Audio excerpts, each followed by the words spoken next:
Space technology.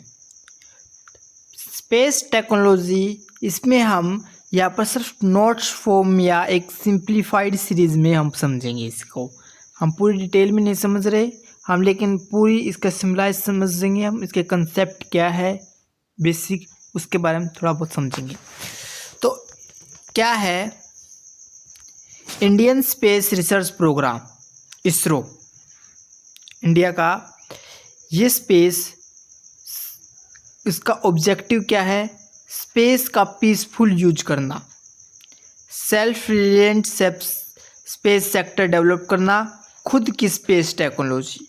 आने वाले time में बहुत सी चीज़ों के लिए स्पेस की ज़रूरत होती है, बिकॉज बहुत सी कंडीशन, वेदर या रॉ मटेरियल्स, बहुत सी चीज़ों को चेक करने के लिए स्पेस की जानकारी होना बहुत ज़्यादा ज़रूरी है। स्पेस से हम हमारी पृथ्वी की अलग अलग जियोग्राफिक अंडरस्टैंडिंग को अच्छे से समझ सकते हैं। तो इसी ऑब्जेक्टिव को ध्यान में रखते हुए इसरो का जन्म हुआ था। और इसरो कोई आक्रमण करने के लिए नहीं, बल्कि इसका विकास, डेवलपमेंट में योगदान देने के लिए इसका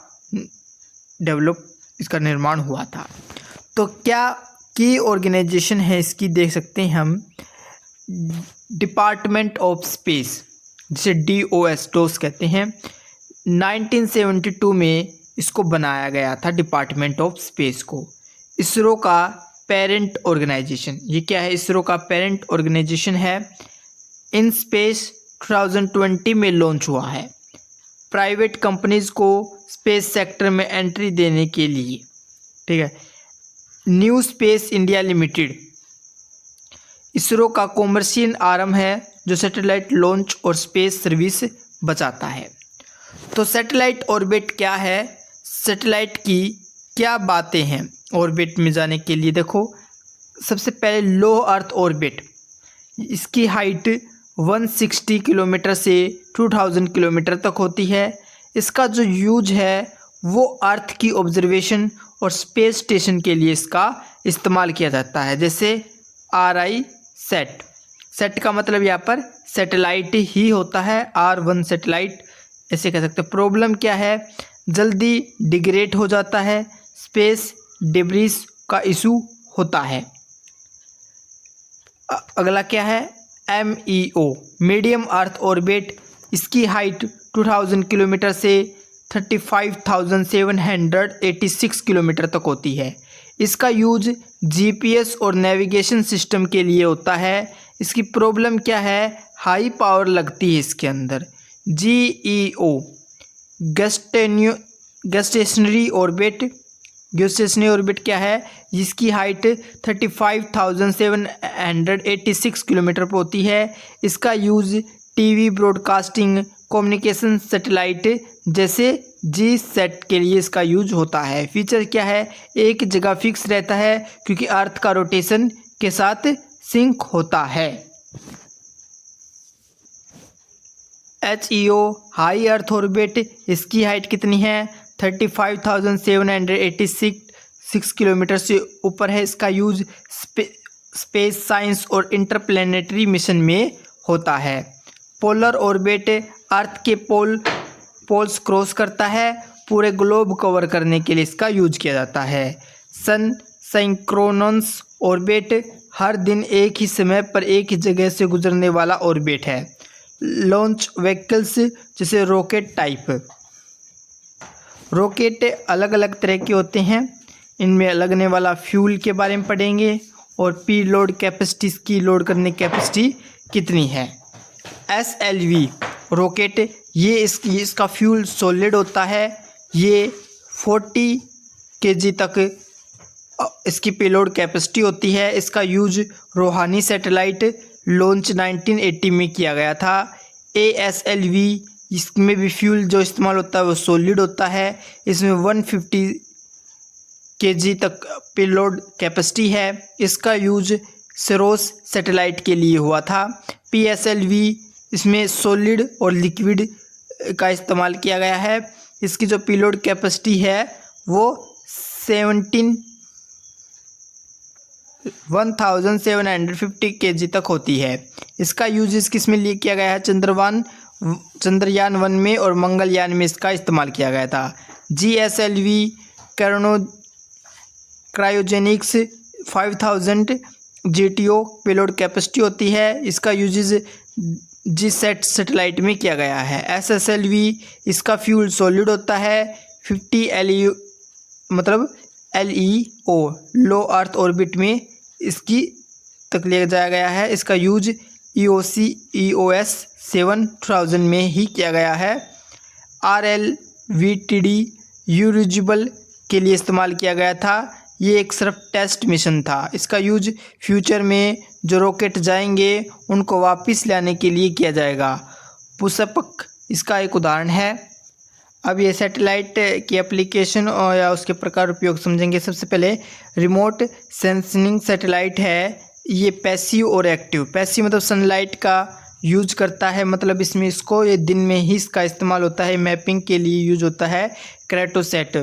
और RISAT क्या है? ऑल वेदर इमेजिंग के लिए किया जाता है। ये अपनी लाइट इमिट करता है, मतलब इसको रात में भी यूज किया जा सकता है। इनके यूजेस क्या है? एग्रीकल्चर में, डिजास्टर मैनेजमेंट में और कोस्टल मॉनिटरिंग में।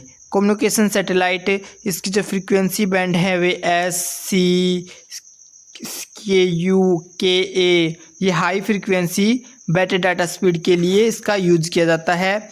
एग्जाम्पल देख सकते हैं हम GSAT 24020 टीवी और कम्युनिकेशन के लिए किया गया।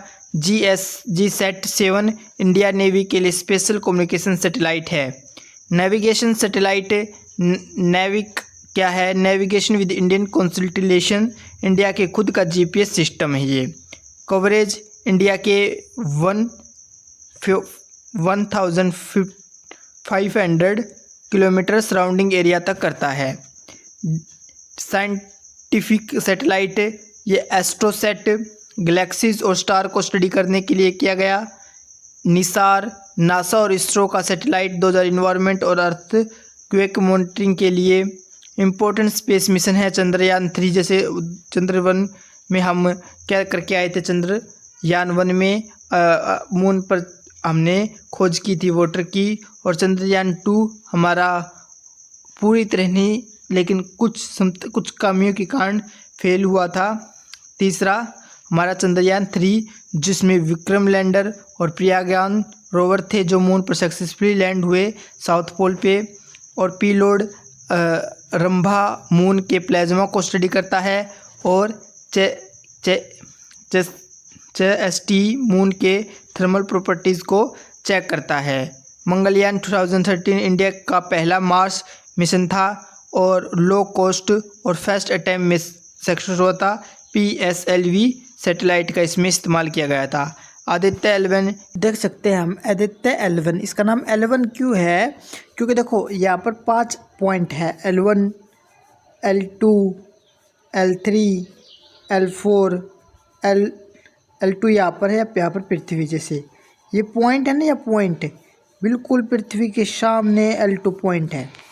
और उसी पॉइंट में कॉर्बेट तरह से घूमती रहती है हमारा, तो पृथ्वी से बिल्कुल उसी सिधाई में इतनी दूरी पर यहाँ पर सूरज है, यहाँ पर L1 पॉइंट है। इसलिए हम इसका L1 है, क्योंकि इसका मतलब लैग्रेंज पॉइंट। ये एक ऐसा पॉइंट है जहाँ पर इतना ज़्यादा फ्यूल का इस्तेमाल नहीं करना पड़ेगा, एक सर्कल में घूमता रहेगा 5 ईयर्स तक, तो इसलिए इसका नाम आदित्य L1 है। इंडिया का पहला सोलर मिशन है और सन के एटमॉस्फेयर, कोरोना और सोलर वाइंड का स्टडी करेगा। हमारा ये मतलब जो सन है, जैसे कि उसकी जो पूरी तरह से जो इसमें चमक निकल कर आती है उसे कोरोना कहते हैं, उसकी पूरी तरह से जांच करेगा ये। अब क्या है, एग्जाम में इम्पोर्टेंट क्वेश्चन कैसे आ सकते हैं इससे रिलेटेड, जैसे कि discuss the significance of Indian lunar and interplanetary mission in advancing it's space capabilities in global standing. तो सिग्निफिकेंस क्या है इंडिया के लूनर और इंटरप्लेनेटरी मिशन का स्पेस कैपेबिलिटी और ग्लोबल स्टैंडिंग में। जैसे कि भारत के लूनर और इंटरप्लेनेटरी मिशन जैसे चंद्रयान और मंगलयान सिर्फ साइंटिफिक रिसर्च के लिए नहीं, बल्कि स्पेस टेक्नोलॉजी और ग्लोबल पावर बनने के लिए भी इम्पोर्टेंट है। इसरो ने लो कॉस्ट और एफिशिएंट मिशन लॉन्च करके दुनिया को दिखाया है कि हम सेल्फ रिलायंट स्पेस नेशन हैं। इस मिशन की वजह से हम सैटेलाइट लॉन्चिंग मार्केट में भी ग्रो कर रहे हैं और नए इंटरनेशनल कॉरपोरेशन भी बन रहे हैं। How do satellite based technology contribute to governance disaster management in India. Bharat में satellite technology weather forecasting, flood warning, cyclone tracking और लैंड मॉनिटरिंग में काम आती है। इसरो के remote sensing satellite agriculture, urban planning और इन्वायरमेंट कंजर्वेशन में भी मदद करता है। नैविक जैविक सिस्टम की वजह से भारत में नेविगेशन और इमरजेंसी रिस्पांस और स्ट्रॉन्ग हो गया है। तो इस तरीके से ये एक सिंप्लीफाइड सीरीज थी स्टैंडर्ड की हमारी साइंस की। Thanks for